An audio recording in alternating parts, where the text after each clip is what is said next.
Welcome to Fade the Public. This is your host, Leo Herrera, on a mission to spread the truth. Let's work. Yo, it's go time, showtime, never backing down time. One shot, yo, make it count, yo.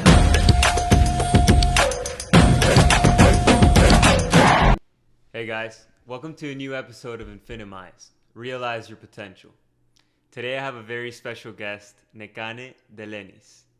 She is a higher brain practitioner and a breathwork practitioner. She's been a mentor for the personal growth area for about 30 years now. Mm-hmm.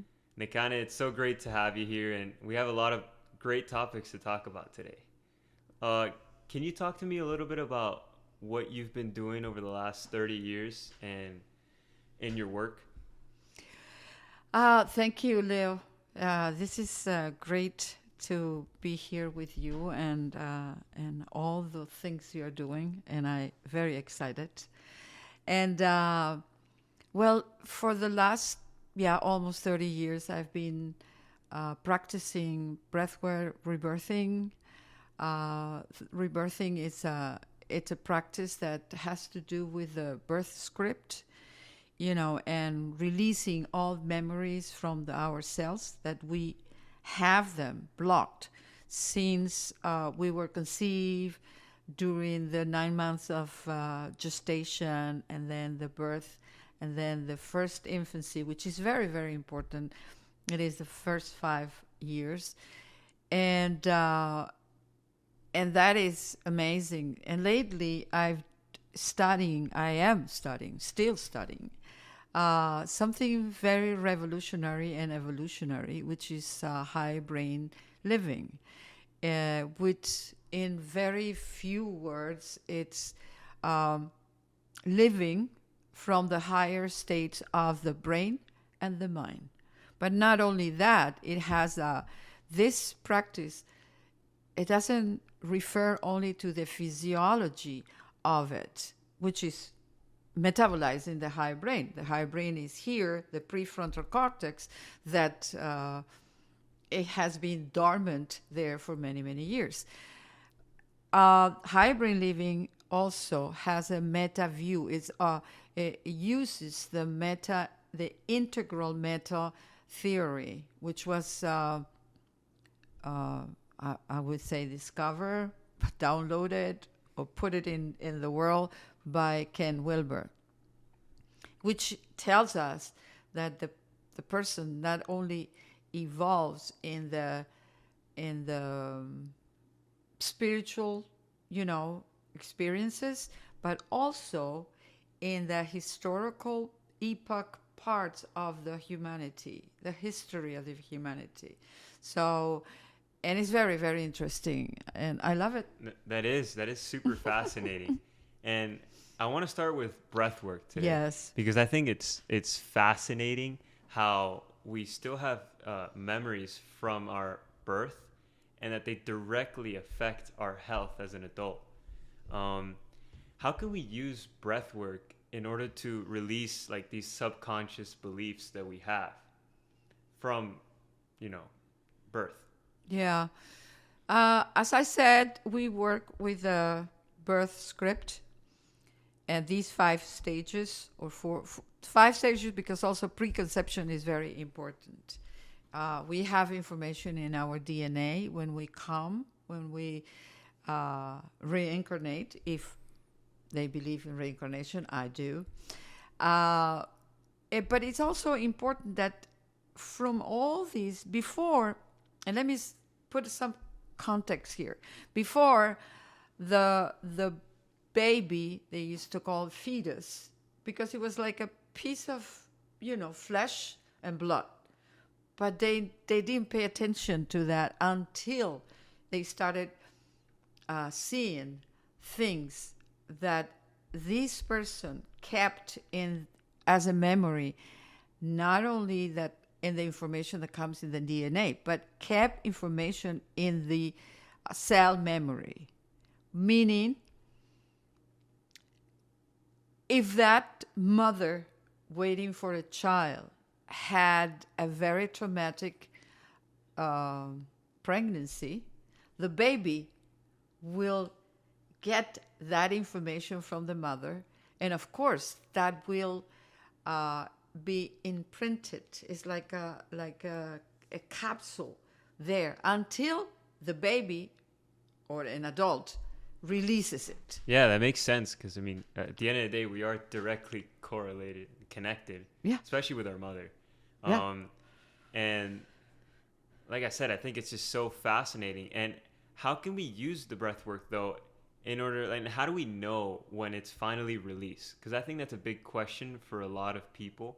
It's like, okay, once we take the initiative to start this like personal growth journey, how do we know when we finally like released it, or released whatever is kind of blocking us? Is it a sensation in our body? Is it just the way things manifest in our life? Like, you know, how do we know when it's finally, you know, released? I always say the way you were born is not going to change, because you cannot go back and say, oh, I was born by C-section, but now I'm going to change it. No. But what it changed is the way you see that and the way it affects you. For example, if a baby is born by forceps with these big clamps that the doctor uses because the baby is not coming out, the memory of the child is, I cannot do it by myself. I need help, but help hurts me. Wow. And that is there, imprinted there. But what happened? When we do the work, and we do through breathing in rebirthing, that's what is called rebirthing, but energetically, okay? The person will understand that now, being an adult or maybe an adolescent or whatever, he or she has the right to choose differently and say, okay, no, I can use some help, and the help is gonna not hurt me, and that's the way the person will say, I think that I overcame that thought that I imprinted when I was born, saying, help hurts me. And it's so like kind of weird how like as a baby you can make that like connection with your brain that like, oh, like if I had a tough time getting out, like how does it know it's having a tough time? It's a baby, you know, like it doesn't really know anything. And like, but at the end of the day, like it's not even the baby, it's the cells that you're talking about. So like the cells are born, I mean, just with this infinite amount of knowledge, and they just know. So they make that correlation. So I just want to make it clear, it's not the baby, it's like it's the well, cells. but it's the like, baby, it's the whole thing. Yeah. I mean, it's because we are integral body, mind, spirit. We are one unit. Yeah. And of course, the body will have the memory of being hurt or being difficult, or I cannot do it by myself. Because we have to remember one thing. The baby chooses the moment and the way to come out. Yeah. Yeah, it's all written down. It's all kind of like, we chose to live the life we're living now. And it's actually something that's been really fascinating to me. Something I came across was like how we can be living a life that like we've already lived an infinite amount of times. Because I mean, at the end of the day, like the universe is infinite. Like you can't put like a quantity into your mind about it. So it's like the possibility that like the life you're living right now has been lived a million times, a million different ways, or even the same exact way to this pause, it is and in different, and right now, different timelines. Yeah. We are here, but we might be in another timeline. Yeah. Before what we are being living here, or after what we are living here. Yeah. So that fascinates me. It's like the parallel universes. Yes. You know? That's a rabbit hole to go under, but we won't confuse our audience. No, not today. Not today. Nah. let's get right to it though. So what is higher brain living? Like, why is it so powerful? You know, like, how do we get to like understand where it even is and why it works? Well, higher brain living, it's a technology that it was created by Dr. Michael Cotton. He one day, had epiphany and started studying different philosophies, but what it is exactly, it's and what he created, it is a protocol that with some touches in the lower vortex, which is the final part of the spine, let's say, and here in the upper here, then in a different other parts of the body, creates an energy that metabolizes and go directly to the prefrontal cortex. Are you talking about like meridian points? Yes and no. Of course, there are meridian points because we have that. I mean, it's in our body, but not all the meridian points. He discovers certain specific ones. Yeah. So the idea is to metabolize the higher brain, which is the prefrontal cortex, not only the prefrontal cortex, not only here, but the whole structure, including the pineal gland. So when that happens, and that's why it's so important, the integral theory is it's a continuation. No, I did study that by Ken Wilber, the integral theory. Yeah, amazing. But we are divided in 4 quadrants, right? Yeah. Which is the first 2 in the upper, it's the mind, body, and then relationships and environment. They are all integrated. Yeah. That's why you know that if sometimes you have a headache, but why do I have a headache? Because I never have a headache.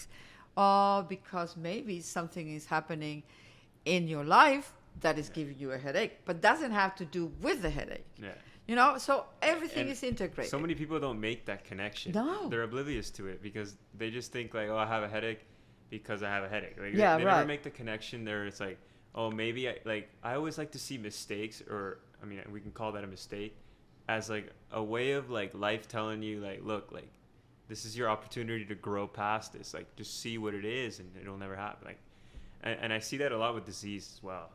I mean, definitely. Like a lot of our sicknesses could be caused by just simply fear, like not even like actually gaining the disease. Like you just open the doors to the disease with your fear. That's right. But yeah. So in the higher brain, what we do, it's in our practice is exactly do that. I mean, we have the protocol that it was created by Dr. Cotton, and of course the whole context.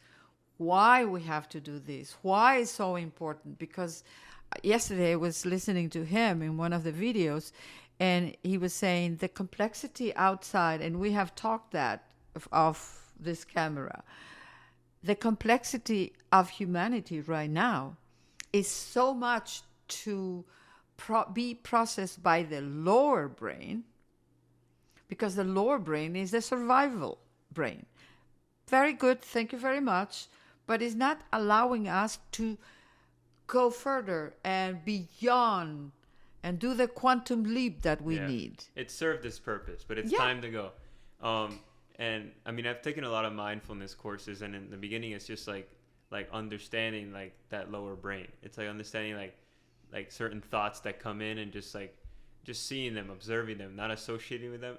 I think, and to my knowledge, like just simply having awareness of those thoughts and not associating with them is what kills off that lower brain and gets you into that higher brain. But how do we stay in that higher brain? I think that's the key. Yeah. The key is that embodiment to like, not only just reach it, and then go back, but reach it and stay there and keep going higher? Right, right. That's a good question. It is. It is what we have to do. Keep going and knowing ourselves in a better way, and the higher brain opens up many different spaces that we haven't even touched because of the lower brain dominance in our lives. So when we do the practice, and you can do it, we do the practice with a practitioner, but then later you know how to do it yourself, and you do it as a practice, a daily practice. You live from that higher brain. Yes. Yeah. And that is, like, for example, I know that there are so many, I don't want to say bad or good, but so many things in the world that are really killing us, because they are restricting us. Yeah. And then and I feel it when I go out and I feel someone and I read something or I hear someone, and of course the lower brain says, be careful, don't get involved. But then I do, my HBS, as we call it, I do, and I get engaged with my higher brain, and I said, no, let's see what he does. Let's see what he means or he wants to say, and then that lowers the stress, lowers the tension, and of course, then you can decide differently, because the main goal is to decide from higher brain states, not lower brain states, which is the fear, fight or flight mode. Yeah. So for what I'm understanding right now, higher brain living would probably be living from a state of like unity, because it's that sense of separation between me and you that causes that lower brain to be like, I don't know, like, you shouldn't do that, like. But like, if you just live from this state of unity and love, like, that is living from the higher brain probably. And it's also the unity of you and who you really are. Yeah. Your spirit. From your center. Yeah. 100%. So there are, I would really recommend everybody to start taking your services, because I believe that they can be very beneficial. But what are some things that one can do in their daily life, like actions, like a way in which they can change their actions to like start living from a higher brain? Like, for example, instead of complaining, just be grateful. That would assume be a higher brain living activity. So yes, definitely. What would be a few things that you would say that would be living from that higher brain? Well, you said the key word, be grateful. Yeah. Don't complain. Complain is lower brain. Being grateful is higher brain. It's as simple as that. Simple as that. Gratitude is the strongest. Gratitude is the strongest energy. And of course, love yourself. But because the thing is that we complain and judge other people because we are judging ourselves. Yeah. Life is your responsibility. And then whatever happens outside of you is really happening like just within you. Yeah. And I would say taking an initiative to take life into your own hands, and instead of going into those patterns of arguing with your mom for the same thing over and over, just see how you are the root of that problem. That is correct. And change the pattern. Yeah. Because everything works in patterns. Everything is a cycle, pattern. Patterns repeat themselves in all areas of your life.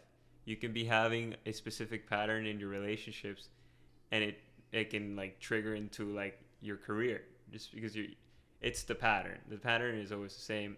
The activities that you're doing changes, but I would say root cause is pattern. And a way we can change our patterns is by changing our actions throughout the day, our thoughts and our actions. Yeah, they are all linked. First, you create your thought. That thought comes with an emotion, and then you manifest outside. Yeah. And then we have to be aware of what we are thinking, because again, the lower brain will give us information, but it's always survival information. Yeah. But if we want to thrive, and be happy, that's what we want, right? Be happy. Yeah. Then we have to be aware of what we are thinking and what these thoughts are being put in action. And what we place our attention on mostly is what creates our reality. Yeah. Really. Yeah. I mean, Carl Jung used to say, wherever you put your focus, that expands. I mean, I'm paraphrasing. yeah. And No, it's true. 100%. I mean, right now, like, we're always focusing on something. Oh, Like, see. that's you can't avoid focus. You can narrow your focus, widen your focus, but you're always focusing. Like, that's just the nature of awareness. Right. So it's like, it just makes sense in order, like, for you to, like, if you just focus on what you want to see in the world, or who you want to be in the world, who you want to be and what you want to see will come and appear. It is very important that people understand what you said. We are 100% responsible for our lives. We are, I know it's a very used phrase, but we are the captain of our boat. Yeah. I mean, I cannot be pointing because my father did, or my mother did, or because my teacher didn't, I don't know, whatever. But why do you think people automatically revert to that? Because I know it's not an easy thing to be responsible for your life. No. It's definitely not. But why is it such a common thing? I mean, it's obviously it's the lower brain living. It's a guilt. It's the guilt. So guilt for ourselves. Yeah. Yeah. So it's I'm doing this wrong, but Leo did that too, so it's okay. it's Yeah. okay. Yeah. Yeah. No, there's no guilt. Something I also practice and teach for many, many years is A Course in Miracles philosophy. Mm-hmm. And A Course in Miracles philosophy says that we are innocent as the being. Of course, as a personality, which is the ego, we are responsible, but not guilty. We are responsible of our actions, of course. For everything we say, everything we do, we are responsible. But we have to see it from another perspective. And that is so important to understand, because there's a lot of people that are going through tough times in life. And they're like, how am I going to get out of this rut? I've been in this for 20 years, 30 years, more. And it's understanding that, like, I mean, you're responsible, but you're not guilty. Mm-hmm. And you have the ability to choose what you want to be living right now. And, like, the change, I mean, it can be that easy. But all you got to do is, once you make that decision, start acting from that decision. Because it's a lot of people are like, okay, I'm going to change. And then the next day do the same thing. But it's like... they put it in the drawer. Yeah, exactly. But, I mean, you got to establish a sense of mindfulness in the beginning. Yeah. Of like, okay, like, just be curious about, like, who you are. Right. Honestly. Right. Like, that's right. all. I mean, if there was just one thing you got to do, just be curious about how you show up to people, how people, like, perceive you, and, like, how you think throughout your days. Because, I mean, it directly correlates to, like, the type of things that come to you and all of that. But I think that it's very important about action. Once you learn from your mistakes, errors, whatever, then you take action. It says, no, I was thinking that, whatever, blah, blah, blah. But I changed my thoughts, my way of thinking, and then the result will be different. Yeah. And a lot of us tend to postpone action. Oh my gosh. That's another term. But I mean, procrastination. Yeah. But all you got to do, honestly, and I see this the most when I'm, like, working out or whatever, and I have an exercise that I know has been pretty tough, and I have it in the back of my mind is, oh, this is going to be pretty hard, like, but it's like, just start it. All you got to do is start it, and you will literally 99% of the time, finish it, or at least try your best to finish it. Right. Try your best. Yeah. And that's very important. And it is fine Yeah. if you don't finish. Yeah. But you know that you tried your best. Yeah, exactly. And it's about just giving it your maximum effort to show up as the person that you want to be. And the reason that's important is because, you know, like, humanity is at the cusp of extinction right now. Yeah. I mean, this is a very important topic and a very dear topic to my heart, because this is why I'm doing this podcast in the first place. Right. It's because, I mean, at the end of the day, like, yeah, we could be saying this. And the reason I want to, like, say what type of actions can one take today is because it's important for us to take these actions now. Because, or else, I mean, we're just going to keep going down this hole and eventually fall off this cliff. And human beings are capable of so much that this is just a waste of potential if we don't just simply have awareness about this. Like, this is important, and I think it should be like looked at as it's guru, like meditation, all that stuff, self-awareness. Like, no, like personal growth, and it's like, first of all, everything that happens to your life is a direct correlation of your inner temple, like yourself, how you associate with yourself and how you associate with others. And there is no other. You're always associating with I, like with yourself. Yeah, right. And that's the key. And that's why, I mean, higher brain living, I mean, I can see being super effective. But this is directly correlated to our education systems as well. And I truly believe we need to start teaching these types of things in our school, because it's not our fault at the end of it. Like, we are the race that we are right now, or the species that we are right now, in the position we are right now, because of what we have been educated. So the root cause is clearly education. Oh, definitely. Yes. I agree 100%. And I mean, then the question appears is like, why? I mean, I'm sure many people have known this by now, that, okay, our education system is it's not too great. No, it and has to be it's not changed. teaching. No. It's not teaching these higher brain states. No. But why hasn't anybody done anything about this? And then the question goes as to, like, are we restricted from this as well? Because, like, do they not want this type of information to be taught to the education? I would say so. I go for that. Me too. I mean, the fact that it hasn't been done yet. Because if you awake people, that's why maybe this gets too deep in some turbulent waters, but the way they are treating children and adolescents right now, it's that you are stupid, don't learn about this thing. And they give them what they want. And when I say they, is the 1%, the organization, the government, yeah, whatever. I don't want to whoever runs the show. That runs the show.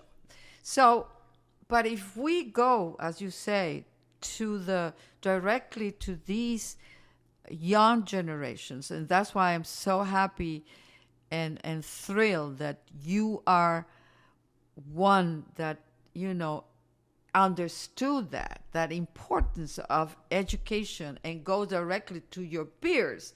Hey, if I understand that, means that you too. Don't listen to the other people. The thing is that they don't want humanity to be awakened, those that control the world. They don't want it. Yeah, they want, like, lambs and sheeps going... Slaves. Because, I mean, at the end of the day, we are slaves, but we are slaves to our own thoughts, is the thing. Like, we're not slaves to them. No. We're slaves to ourselves because of the way they have created the system. Right. So at the end of the day, we still have all the power. We still have all the power, but we have to... We're just dumbed out, honestly. And there's no other way. That. Like, we're dumbed out. Like, if we just, like, kind of wake up, we're like, oh, wait, okay, this is how things work. Yeah. then like you take empowerment and you just start to live life on your own terms. And I mean, the reason Stand up for yourself. They said, no, what you're teaching me, I don't agree. I don't want it. Yeah, exactly. And it's becoming so easy to manipulate us now because of technology and all that. Yes. Because that's another term. It's like technology is just going like rapidly, like it's rapidly increasing, but our consciousness is like just stagnating. Well, this is the big you just said it. Yeah. It's the foundation of hybrid living. Complexity, it's there in the world, in humanity, because of the technology or the techniques, but the people are in the lower brain states. They want to believe what they are told, but they don't believe in themselves. And that's the main objective of us is wake up. Is wake up, clean up, to show up. Yeah, exactly. And that's Ken Wilber's integral. But I'm talking here to like my audience. I would say like the younger generation. Yes. Like as a younger like generation, I mean, I think like 98% of us are just followers. If we're being honest, like we just follow what's cool. We follow what everybody else is doing. And social media does it like beautifully. Where it's like they frame it in a way where it's like people are living this super happy life, but in reality they're not that happy, and everybody, you know, it's a competition to show that I have like the best stuff. But it's, since we're just being followers, we need new leadership, and I was aware of that. And it took me about a year of just isolating, or even more than a year. Now, honestly, it's been almost 2 years of just isolating myself and staying independent so that I can know who I really am, so I can know what is the most optimal way of like living my life. Like if I were to live my life on my own terms, like how would I do that?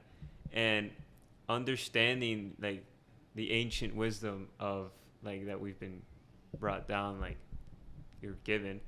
But I couldn't really, like, I was realizing that as I was doing that, I couldn't like do it and then like go back to like, you know, either it was college or a party or like with my friends. It was just, it didn't fit. It just didn't make sense, because it was like, okay, like I would learn these things and then I would go back and then I would have to be, okay, like I can't, you know, environment was the issue. And that's one of the four. It was like I couldn't put myself in that environment because it affected like my growth. At least in the beginning. Yeah. When I was trying to get out of that, I needed to just kind of isolate myself and like do the work, like establish my identity, establish the energy and all of that. Your self development, your self identity, your self relationship. Exactly. Which starts with one. It starts with you. Yeah. And that's what people need to be clear about. Yeah. It starts with you. You can't make a change without changing yourself first. And I knew that, so I started with myself, and then I had no ambition to do anything with this. I honestly just wanted to do this for myself, to better myself, better my golf game and that. But then as it went on, I started to embody these things, and I was like, we're all connected. Like now I see how people are asleep because I'm woke now, and I can see it, I can sense it. Yes. So it's like now it's with the knowledge that I have to take leadership. Sure. Like it's not even a goal. It's my responsibility to take leadership. Your responsibility for humanity. Yes. Exactly.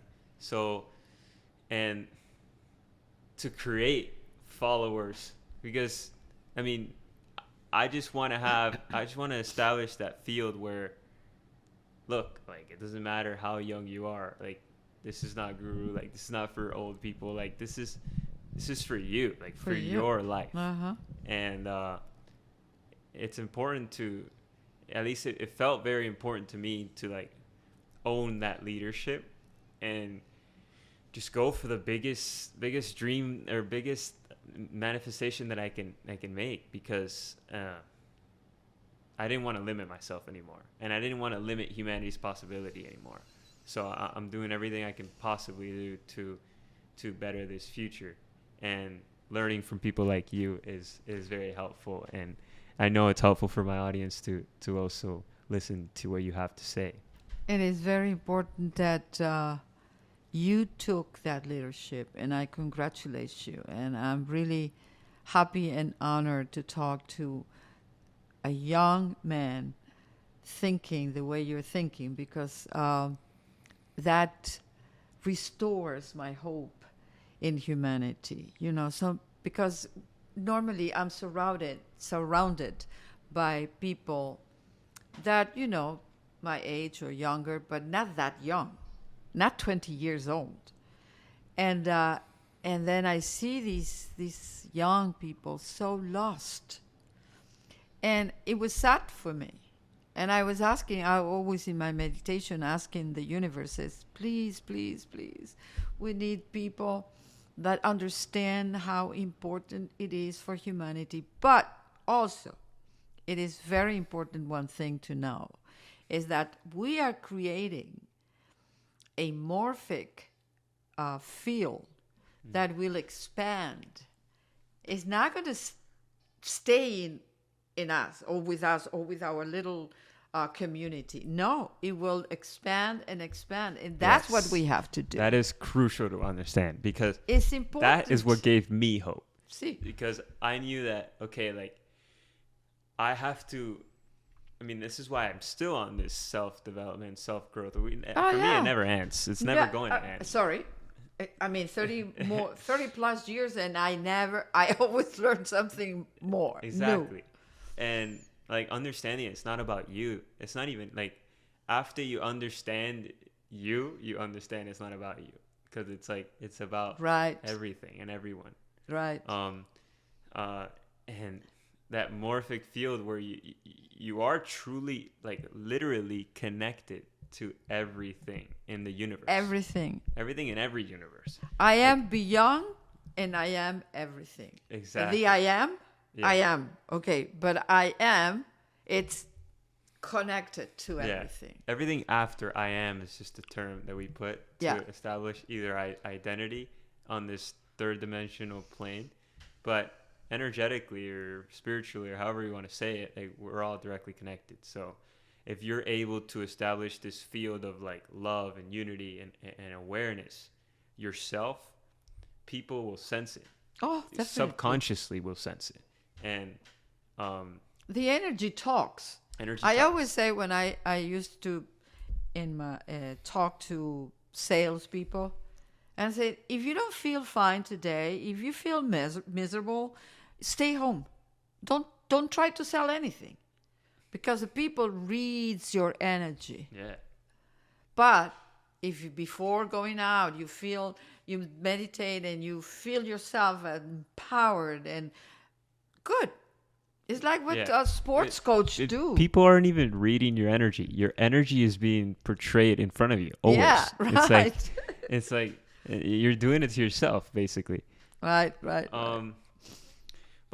I want to talk about meditation and how we can access different states of mind, different brain waves. And I know you use breath work as a practice. Do you also have a meditation practice separate to breath work that allows you to enter into these like alpha, theta, delta brain waves? Yes. It's, for me, it's breathing.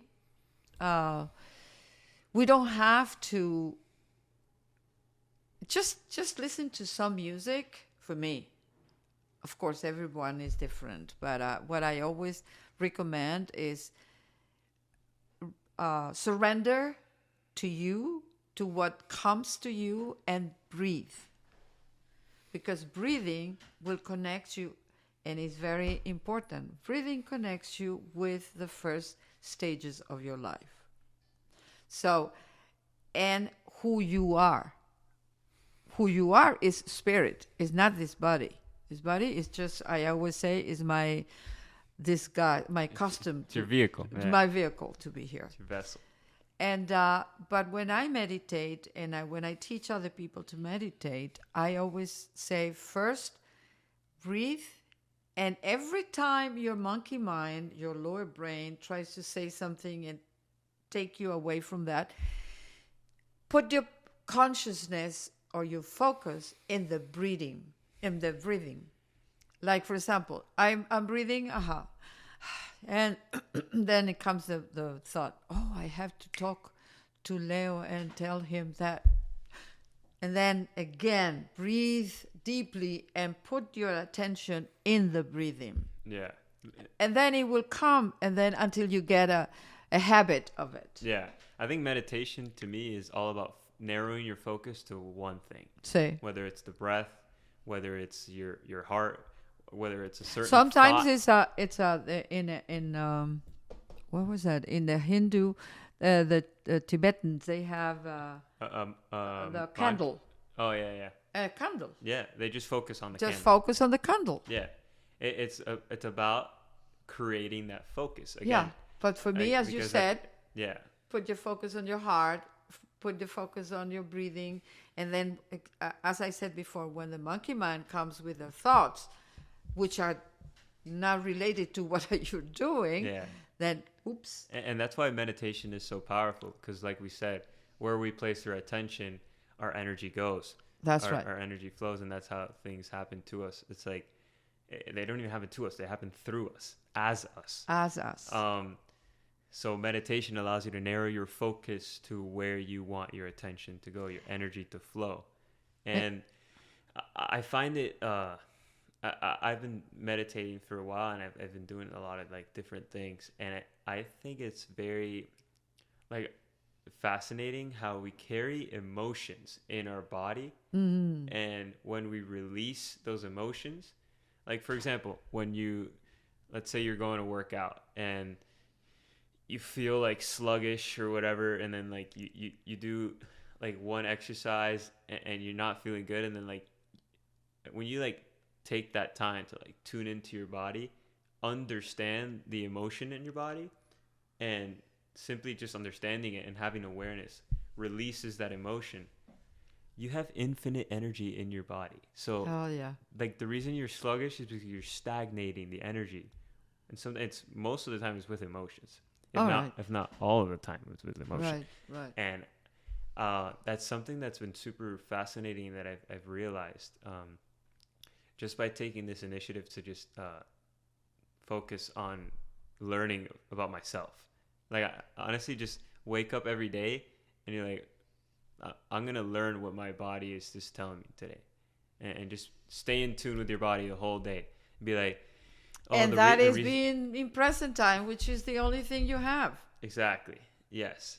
And releasing those emotions in your body. It starts with meditation, though. You got to have that self-awareness, because a lot of people are numb to their body. And so, like, if you are one of those, I would invite you to start, like, meditating and just to have awareness and focus just on what's going on in your body currently. Because I guarantee you there are a lot of things going on in there. Simply by the food you eat, all that stuff affects whatever's going, obviously what's in your body. But it's not just physical. It's energetical. It's emotional. Yeah, and it's even the food. It's emotional. Yeah. Because and everybody knows. I mean, I'm depressed. Okay, I'm gonna eat chocolate. I'm gonna eat ice cream. Yeah. Instant pleasure. Yeah. Instead of delayed gratification for fulfillment. Yeah. And that's important to know, because, I mean, I feel like this is like the pandemic we live in right now. It's instant gratification because we don't want delayed instant everything. I mean, because I've heard people saying, they come to me for any kind of therapy or whatever, and then they said, but how long is it going to take? I said, okay. That's not the right mindset. No. Yeah. You had better change that. How long is going to take? Whatever it takes. Yeah. I mean, you never stop learning about yourself and cleaning and growing up. Oh, never. Yeah. No, I totally agree. It's a never-ending journey. Because But at the it's end of that the day, instant gratification that Yeah. we have nowadays. we're infinite. Yeah. Yeah. Yeah, but the reason it's a pandemic is because we go for this instant gratification that never actually fulfills us because we keep going back to it. And true fulfillment is letting go, blowing out the candles of desire. And that's nirvana. I mean, it's just, the way I see it is, when you wake up, is that it? Or what happens next? Like, you're woke, right? You understand, like, you're tuned into your body. Now what? The end of craving is achievement of mind. Mm-hmm. So it's like, when you blow out those candles of desire and you don't, in your body, you don't feel these cravings for anything. I'm even talking about food because food seems to be an obvious one. Whereas Right. like, I have to feel hungry. Not really, actually. And you'd be surprised. And that was the stretch for me. Because I thought about it like this. I'm like, okay, I've quit these instant pleasure desires. But I never put food in the mix because I was like, I just expect to be hungry all the time. Like, not all the time, but I eat 3 meals a day, like all of that. Like, and I got into intermittent fasting. Yes. And I realized like the craving for food went away, and it can actually happen, which was very fascinating to me. But it's letting go of that. I would start just letting go of the desire, because the desire goes away by itself if you just sit with it. So let's say you have a desire to eat some brownies right now. Right. Like, you feel the desire, you feel it in your mouth. Like, Water in your mouth. Yes. And like, what do you do when you're in that state? What you do is essentially just do nothing. Like, you just observe it. You feel what it feels like to be No, full go of and desire. take a brownie. I know, right? I mean, it's Right, so it's easy what to do. normally do. It's so easy to do, but it's not even about the brownie. No, You can no. have the brownie. That's not the point. The point is, we want to have a progressively increasing mind. Yes, definitely. So once let's say you have 10 desires in your life. Like, you are addicted to 10 different things. If today you can be addicted to 9, that's a progressive mind. And then let's say you get all the way to 5. But don't go back to 7, because then it's like you screw up the pattern. You're not like, it defeats the purpose of even starting it in the first place. You want to go Right. little by little by little to finally reach And that progressively, state. right. To reach that state of, like, some would call it enlightenment or fulfillment. I like to say fulfillment. Fulfillment. Yeah, I would say so. Yeah, fulfillment was just like, I don't need anything. Like, I am like, even like with happiness. And that was one of the questions I want, like, why happiness is such a problem in our world. Happiness is such a problem in our world because we go for this instant gratification, and we don't know how to be happy without anything. Exactly, because that we is true forget happiness. about being, and we have the mind set to having, which is not. Like the other day when I gave you my card, I said, "This is what I do, not what I am," because people forget about happiness is being. Yes, it's a being. Like, It's a being. You can only be happy. Yeah. You can't, like, And it's not about to the other attain. person. No, and it's not about the other person close to you, and it's not about having material things or studies or titles or things. These are gratifications. Yeah, I love it. I love to learn. But that doesn't make me happy. Yeah. I'm not looking for that Exactly. to make me happy. Happiness is a state of being, and I want to talk about that. Yes. Where it's and it's something that has been very clear to me now. It's we're here to establish states of being, predominantly like positive ones, obviously, but everything is a state of being.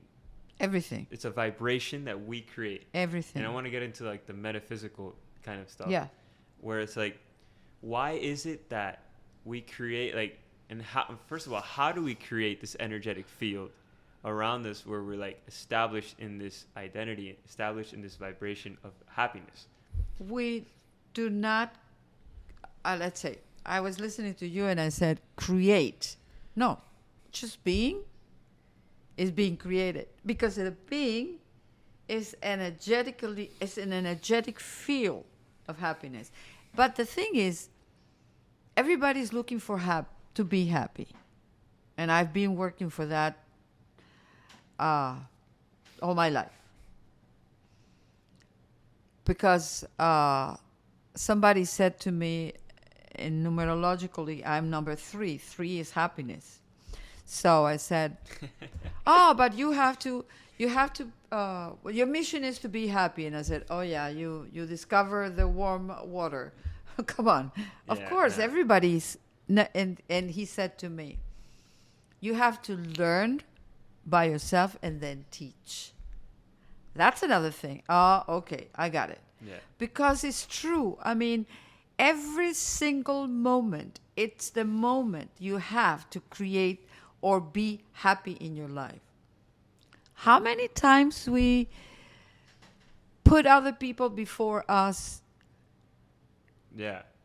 And then, of course, they're happy. Oh, they're happy. And, of course, you're... And I feel like that has to go with, like we don't feel worthy of this happiness. See? That's the key. Because a lot of people are like, no, bro, I'm so happy for you. Like, no, this is, like, for you. But Yeah. Dude, you deserve this. You deserve it. You deserve this simply because you exist, is the thing. Like, That's there's it. no reason No, why you it's should your deserve this. divine right. You deserve everything. Everything. And anything you want. Like, people, like, actually feel like they don't deserve certain things. They're not worthy of certain things. And that unworthiness is what lacks them from, or blurs them from this happiness. And that goes... It doesn't matter the age of the person. When they're kids, they think that, oh, they're happy if their parents are happy. I talk to my granddaughter a lot of that. Are you happy? Not because you make me happy. No. Are you happy? That's the main thing. And then when you go to your age, it's the same thing. Oh, yes, I'm going to study this because it makes my father happy, or my mother happy, or my teacher's happy, or somebody else is happy. And it's a feeling. It's just and you breathe have into to it. feel it. Exactly. And embody it. And as you said, you are worth of being happy.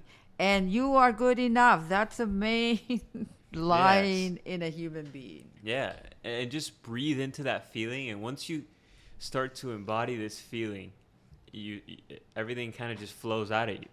And my next question to you is like how do we create a miracle? Because I know you take that Course in Miracles, but the way, I mean, this just correlates directly to what we were talking about. Oh, sure. Everything. Yeah, and it's like to me, like, the manifestation process is simply about focusing on the emotion. Honestly, like, have like a vision of what you want, but then once you have that vision, forget about the vision. Just focus on the feeling that vision gives you. But everything is related. There is a process. First, you have the thought. That thought has an emotion, and of course, when you focus, how do you feel? Just looking, visualizing that. That's why visualizations are very powerful, but not separated from the emotions, as you said. That visualization, you have to experience it. Yeah, a lot of people live it. A lot of people don't live it. No, I would say, like, the people that they struggle with visualization is because they don't think it's actually real. It's real.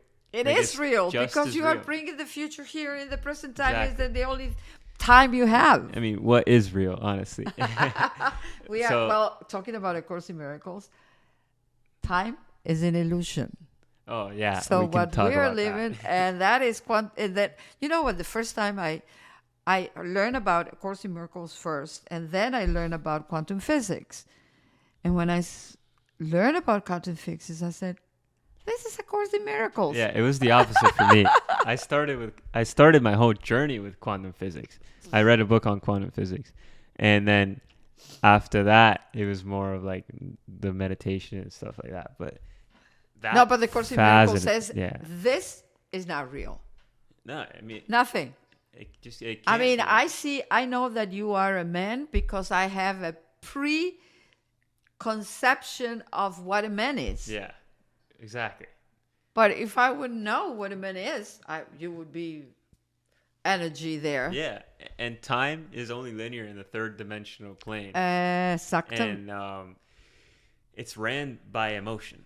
Have you noticed when you're having a lot of fun, time runs by super Yeah, quickly, well, and when you're there's bored, no time. time is super slow. Time is relative to Of your emotional course. experience in it. Yeah. And the concept of past, present, and future are And that, illusions as well. you were asking me, how do you create a miracle? Every single opportunity you have is a miracle. Being here is a miracle. Having this conversation is a miracle. Yes, yes. I mean, we don't have to see the Israelis crossing the Red Seas with Moses. Oh, yeah, that's a great miracle. But every single day. It's understanding that everything is a miracle. Yeah. Like the fact that we're here right now is just a miracle. It's You a cannot miracle. explain like this right now. No. Like science can't do it. Like, we just can't explain it. So it's like that is a miracle. But again, we're just slaves to our thoughts sometimes, and we forget about this whole miracle, and we start complaining about the miracle. And that's where And asking for miracles. Hey, I need this. Yeah. Universe, God, I need this miracle. Yeah, I would say start with just being grateful. Again, it's being Please. grateful for the miracle of life, regardless of how it shows up. And then, more miracles like Will the more, come. Yeah, the more miracles will come. So, Being grateful, it's attracting blessings. exactly. Into The your more you're life. grateful, the more you're grateful. You get things to be grateful Yeah. for. Yeah. But the whole idea of vibration, and I want to talk about this, like why it works, is directly correlated to quantum physics. Yeah. Where when you create a vibration, well, first of all, you create it through your thoughts, actions. Thoughts are words. our energy. Yeah. Yeah, vibration. Thoughts. It's the root. Mm-hmm. But the reason it works, and you when you're doing this, make sure you feel it like here and now, like it's happening now. That's It's the only important thing part. we have. Back to time. It's like It's the like, only thing we have. there is only the here and now. So whatever you want in the future, again, there is no Bring it here. future. Like, No, there's no just, future. Just establish what you want now. Visualize. Sit down. When you sit down and close your eyes, you have the ability to do anything you want. Be anyone you want. So the more you feel into it, the more you actually establish a field of energy around you that starts to magnetize. They talk about Right. the law of attraction. It starts Yeah. to magnetize those things towards you. And then life is just, it becomes a coincidence after a coincidence. And that's when you notice that you're living in harmony with the vibration that you're setting. Exactly. Those synchronicities that I used to say is God's incidences. There's nothing, an accident. No. Nothing. So when you start vibrating with who you are, really, then everything around will be. It's a direct correlation of you.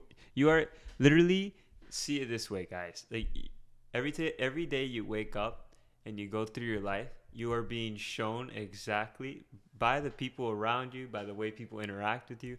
You are being shown who you are within.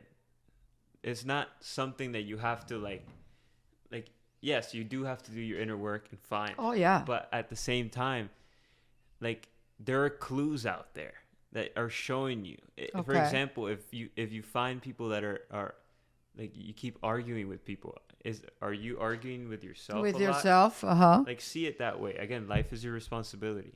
So Yeah, outside the outside world, if we want to see it that way, it's messages. message after Messages. message. Yes. Messages. 100%. You know what? Oh, it's a conflict, and you see two people, you know, in conflict. And I said, why am I mean, what is that part of my mind that is in conflict with myself? Yeah. What is that, I don't know, way of thinking or a paradigm or things that I have in my, I like the simile of the hard drive. We have a hard drive there that kept all this in. And I always say, if you want to delete some of the thoughts that you have in your hard drive, you have to do it exactly as the computer would ask you, or you used to ask, not now, but it used to. Do you want to delete even those thoughts that are running in the back office? Yes, everything. Yeah. It all affects you. Because it will all affect. But I don't want to overwhelm some people as well, because at the same time, like, there could be a lot of people hearing this that are having a tough time. Yes. And I know that when you get too deep into this issue, they almost feel like, oh, I'm way back here in this bus. I don't really have a chance. You do. You really do. Like, you're just one choice away. Like, feel that. Honestly, you are one choice away of changing your life around. Like, your future begins today. Exactly. Just feel it. Not only today, right now. Exactly, right now. And just start to be the change that you want. And you do that by establishing this vibration. And I think the first thing is the will to change. Exactly, yes. Because that opens up energetically the door to do something else or to go to the action. Because it's not only thinking, oh, yes, I want to change, I want to be happier, I want to... No. Okay, that's beautiful. But am I willing to change some things in my life? You have to be self-motivated, because motivation that comes from anything else it's always going to die out, whether it's a substance, whether it's other people. Like, finding self-motivation is what's going to spark you to do what you love to do forever. Correct. It's been an honor to be on this podcast with you, It is Nekane. fun. I love it. Yeah. I love talking to you. Please follow her on Instagram, Ser Feliz con Neka. Yeah, that's Instagram. Yes, go follow her and follow her services and start to implement higher brain living into your life and study her breath work practitioner practices. And it was an honor, Neka. For me too. Thank you so much. Thank you, Leo. Yes. I appreciate every one of you guys for staying until the end of this video. And if you haven't done so already, go ahead and subscribe to the YouTube channel, leave a like, and follow me on Instagram at @FadeThePublic_pod. I'll see you in the next one.